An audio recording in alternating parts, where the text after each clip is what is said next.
Barkanmu da warhaka. Yau still zan sake nuna muku yadda za ku jona server a Discord. So yanzu wannan link ɗin da kuke gani,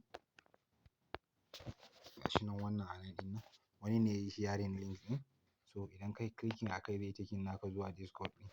Gashi kai clicking akai, so ya kawo ka Discord, sai ka zo kai clicking akan wannan wurin ɗin accept invite nan. So kai clicking. So kaga ka yi clicking ka gama, sai ka jawo wannan ɗin daga nan haka, ka ja shi.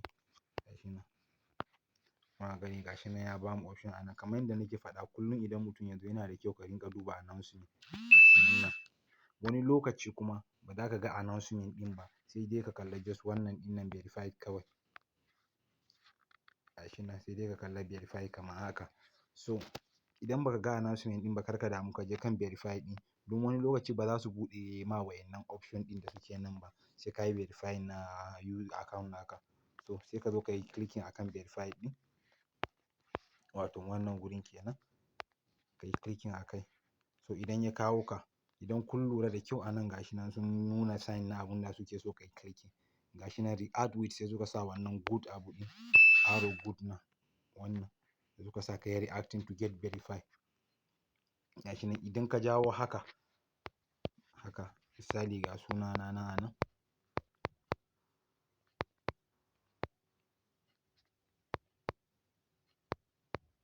Ga sunana nan wannan ɗin nan misali. So kun gani ya fari ne sannan kuma babu komai. Gashi nan kamar yadda kuke gani ba komai. So yanzu bari muyi clicking akan abun da suka ce a yi. Kar ku manta gashi nan wannan arrow ɗin suka ce. Wani lokaci kuma just babu arrow ɗin, just kurum za su ce ka yi react ne to get verified role. So sai mu zo muyi clicking akai. So kun ga mun yi clicking. So bari mu sake koma. Kun ga gashi nan take ya koma green while ɗazun fari ne. Clicking. Kun ga gashi nan role ɗin da na samu, wannan verified role. So sai mu sake koma announcement. Kai clicking akan announcement ɗin. Ka dawo baya ka kalla me suke son a yi. So ka ga ga task ɗin nan da suka ce. Misali ka yi inviting na 10 friends.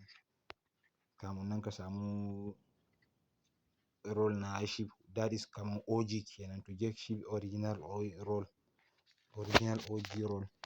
So gashi nan. Sannan idan suka ce idan ka yi invite gashi nan kamar yadda kuke gani. Idan ka yi invite suka ce ka je kan wannan hashtag boot command, saboda ka yi checking na invite ɗin da kake da shi. Misali yanzu duk abun da kuka kalla da hashtag is a link. In ka yi clicking nashi zai taking naka to wannan specific guri ne. Yanzu bari muyi clicking akan wannan bot ɗin. So kun ga ya kawo mu nan. Kun ga abubuwan da mutane suke turawa. Misali kamar wannan.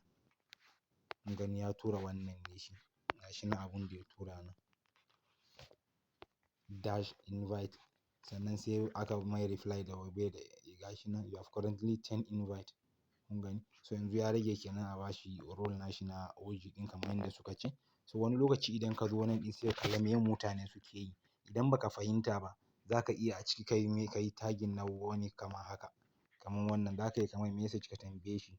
Don Allah ya ake a samu role ɗin, ko dai wani abun da baka fahimta ba. Mutane a nan kusan always they are willing to help. Ba wai kamar irin wasu bane da za su samu abu ba za su yi sharing ba. So kusan gaba ɗaya teamwork ake yi, ana taimakekeniya ne. Duk abun da baka fahimta ba za ka iya yin tambaya. Za ka tambayi wani a nan. Idan ka tambayi wannan bai baka amsa ba, ka sake komawa ka tambayi wani. Shi wannan ɗin da ka tambaya in sha Allah zai baka amsa.